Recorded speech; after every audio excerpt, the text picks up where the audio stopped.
محسن نے اقرار میں سر ہلایا اور باورچی خانے کے فرش پر بیٹھ کر اپنے سامنے خلا میں گھورنے لگا۔ اس کا چہرہ حزن ملال اس نا امیدی کی تصویر بنا ہوا تھا۔ بالآخر وہی ہوا جس کا اندیشہ تھا، یعنی ہر حفاظتی تدبیر کے باوجود ہماری عقل دشمنوں کے حصار کو توڑنے میں ناکام رہی تھی اور ہم پھر ہار گئے تھے۔ شاید یہ آخری موقع تھا۔ میں نے افسوس اور بے بسی کے ساتھ سوچا، اور اب کبھی ہمیں معلوم نہیں ہو سکے گا کہ وہ داستان ماضی کیا تھی جس کا ہر لفظ خون سے لکھا گیا تھا، مگر یہ خون رائے گا گیا۔ جب تک دیر ساتھ نہ دے تو تدبیر سے کیا ہوگا؟ زیادہ اطمینان کی بات یہ تھی کہ محسن کو کچھ نہیں ہوا تھا، اور افسوس کے ساتھ مجھے اگر خوشی تھی تو صرف اسی بات کی۔ چل چھوڑ محسن، جو ہونا تھا سو ہو گیا، اب اس پر رنجیدہ ہونے سے کیا حاصل؟ میں نے بہت دیر بعد حوصلہ افزا لہجے میں کہنا شروع کیا۔ اس سے ہمارے عزم و استقلال میں فرق نہیں پڑنا چاہیے، بشرطے زندگی ہم اس راز کی حقیقت بھی پا لیں گے، کیونکہ زندگی کے بارے میں ہمارا نقطۂ نظر ہمیشہ مثبت رہا ہے۔ کچھ لوگ روتے ہیں کہ پیمانہ حیات کتنا حالی ہے، ہم خدا کا شکر بجا لاتے ہیں کہ پیمانہ سلامت ہے۔ محسن نے ایک کہا مارا، فلسفی کی اولاد۔ اس نے ہنستے ہنستے بے حال ہو کے کہا، بند کر اپنی بکواس، میرے لیے اس سے زیادہ برداشت کرنا مشکل تھا۔ تو مذاق کر رہا تھا؟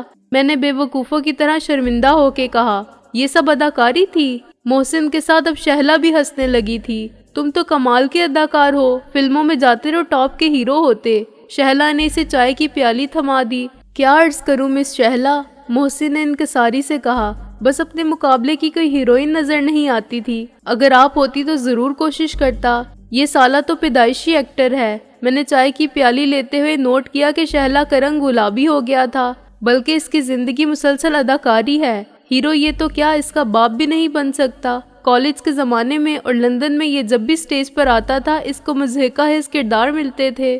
شہلا کے لیے یہ انکشاف تھا، تم واقعی سٹیج پر ایکٹنگ کرتے تھے؟ ایسی ویسی؟ محسن نے فخر سے کہا، تہلکہ مچا رکھا تھا میں نے، قیامت برپا کر رکھی تھی۔ یہ بھی بتا دوں کہ تمہیں رول کیا ملتے تھے؟ میں نے جل کر کہا، ایک سے ایک بےہودہ اور مضحکہ حس۔ ایک مرتبہ یہ ہیروئن کی ماں بنا تھا، ایک مرتبہ اس نے بوڑھے گنجے یہودی کا پارٹ کیا تھا۔ حد تو یہ ہے کہ ایک بار یہ زنہا بنا تھا اور سٹیج پر مٹک مٹک کر ناچتا رہا تھا۔ اس کو ویسے بھی بھیس بدلنے میں کمال حاصل تھا۔ مجھے یاد ہے ایک مرتبہ ہمیں وقت پر پیسے نہیں پہنچے تھے اور کرسمس کا موقع تھا، تو یہ لمبی سی سفید داڑھی اور میک اپ سے سینٹا کلاus بن کے ہاسٹل کے رہنے والے ہر انگریز طالب علم کے دروازے پر جا پہنچا تھا، اور اس نے نہایت جذباتی انداز میں آواز بنا کے کہا تھا کہ غریب سینٹا کلاus غریب بچوں کو تحفہ دینے کی خاطر آپ سے تھوڑی سی قربانی چاہتا ہے، اور انگریز قوم اس معاملے میں خاصی جذباتی ہے۔ لڑکوں کو والدین نے کرسمس کے لیے زیادہ جیب خرچ بھیجا تھا اور چھٹیاں بھی ہونے ہی والی تھی۔ یہ ان سے 300 پاؤنڈ ٹھگ لایا اور انہیں کبھی شک نہیں ہوا۔ ہنستے ہنستے شہلا کی آنکھوں سے آنسو بہنے لگے تھے اور جھیمنے کے باوجود خود محسن بھی ہنس رہا تھا۔ 300 پاؤنڈ سے کتنا عیش کیا تھا ہم نے، اور گوروں کو لوٹ کر خوشی کتنی ہوئی تھی ہمیں۔ محسن نے قمیض میں ہاتھ ڈال کے کاغذات نکالتے ہوئے کہا، میرا خیال ہے اب ہمیں سنجیدہ ہو جانا چاہیے مسٹر سکندر بخت۔ کیوں نہ خواتین کو باورچی خانے سے نکال دیا جائے؟ یہ رازداری کا معاملہ ہے، خواتین کو باورچی خانے سے نہیں نکالا جا سکتا۔ شہلا نے اعلان کیا، اعتبار نہیں ہے تو حضرات باتھ روم استعمال کر سکتے ہیں، مگر یہ خیال رہے کہ دیواروں کے بھی کان ہوتے ہیں۔ بات یہ ہے نیک بی بی کہ اس حد کا مواد سینسر سے پاس شدہ نہیں۔ میں نے کہا، اگر اس میں کہیں پشتو فلموں کی سچویشن یا پنجابی فلموں کے ڈائلاگ آ گئے تو بڑی غلط بات ہوگی، مگر خیر محسن خیال رکھے گا کہ ایسے حصوں کو حذف کر دے اور آپ کو سنانے کی بجائے مجھے پڑھوا دے۔ محسن نے پڑھنا شروع کیا، عزیزم کبیر خان، بات دعائے خیریت اور درازی عمر کے واضح ہو کہ مجھے اب تک تم سے ملاقات نہ ہونے کا بہت رنج ہے۔ مجھے کبھی امید تھی کہ لندن میں تم مجھ سے ضرور ملنے آؤ گے، کیونکہ اس سے پہلے میں ٹیلی فون پر تمہیں بہت سی ایسی باتیں بتا چکا تھا جو تمہیں معلوم نہ تھیں، اور تمہارا تشویش میں مبتلا ہو جانا ایک قدرتی امر تھا، لیکن تم نہیں پہنچے اور میں بہت مایوس اور رنجیدہ واپس پاکستان لوٹا۔ مایوس اس لیے کہ میں نے بہت بڑا خطرہ مول لے کر تم سے رابطہ قائم کیا تھا، اس لیے کہ وزیر خان کے بیٹے کی حیثیت سے میں نے جو توقعات وابستہ کر لی تھی تم ان پر پورے نہیں اتر سکے۔ مجھے نہیں معلوم کہ تمہارے نہ آنے کا سبب کیا تھا، کیا تم نے مجھے قابل اعتبار نہیں سمجھا تھا یا کچھ اور، یا جو کچھ میں نے تمہیں بتایا وہ تمہارے نقطۂ نظر سے اتنا اہم نہیں تھا کہ تمہارے لیے باعث تشویش ہوتا، یا تمہاری راہ میں کوئی مجبوری حائل تھی جس نے تمہارا رستہ روک لیا تھا یا مجھ سے بدظن کر دیا تھا۔ خواہ وجہ کچھ بھی ہو، میں تمہیں حقائق سے خبردار کرنے کے لیے اپنی کوشش جاری رکھوں گا۔ حالات کو دیکھتے ہوئے یہ کوشش بھی خودکشی کے مترادف لگتی ہے، لیکن مجھ پر بوجھ بڑھتا جا رہا ہے اور میں خود کو بھی صف جرماں میں شامل سمجھنے لگا ہوں۔ اگر کوئی تمہاری نظروں کے سامنے خنجر نکال کے کسی کے پیٹ میں گھونپ دینے کے لیے آگے جا رہا ہو تو کیا تم اپنی آنکھیں بند کر سکتے ہو اور یہ سوچ کر خاموش رہ سکتے ہو کہ زید نے بکر کو مار دیا تو مجھے کیا؟ میرا تو دونوں سے تعلق نہیں اور میرے لیے صرف اپنی سلامتی ضروری ہے۔ میں کسی تیسرے شخص پر اعتبار نہیں کر سکتا اور کسی کو نامور بنا کے نہیں بھیج سکتا۔ مجھے یہ بھی اندیشہ لاحق ہے کہ کچھ لوگوں کو میری ذات پر شک ہو گیا ہے اور وہ میری ہر حرکت کی نگرانی کر رہے ہیں۔ غالباً کسی ذریعے سے انہیں معلوم ہو گیا ہے کہ میں نے تم سے رابطہ قائم کیا ہے۔ ہو سکتا ہے کہ ان کو پوری گفتگو کی رپورٹ مل چکی ہو۔ عام صورت میں کہا جا سکتا ہے کہ تمہارے ہوٹل نہ آنے میں خدا کی کوئی بہتری ضرور تھی۔ اب جو کچھ میں جانتا ہوں اسے تحریری صورت میں تمہارے ہاتھوں تک پہنچانے کی کوشش کروں گا اور حد کے تم تک پہنچنے سے پہلے ہی غائب ہو جانے کے امکانات کو نظر انداز نہیں کروں گا۔ ایک زمانے میں مجھے جاسوسی ناول پڑھنے کا جنون تھا اور میں نے انگریزی کتاب کے وہ سب ترجمے جمع کر رکھے تھے جو اس دور کے دوسرے لوگوں نے کیے تھے۔ ان میں مجھے ڈاکٹر فو مانچو بہت پسند تھا۔ فو مانچو پر میرے اندازے کے مطابق 15-16 ناول تھے اور میں فو مانچو کے کردار سے اتنا متاثر ہوا تھا کہ ہر جگہ اس کا تذکرہ کرتا تھا کہ وہ ایک جینیس ہے، لیکن اس کی منفی ذہانت بھی حیرت انگیز تھی۔ یہ ذہانت صحیح سمت میں استعمال ہوتی تو وہ شرلاک ہومز ہوتا۔ اسی کی کتابوں سے میں نے بہت کچھ سیکھا، مگر خدا کا شکر ہے میں نے اسے فو مانچو کی طرح استعمال نہیں کیا۔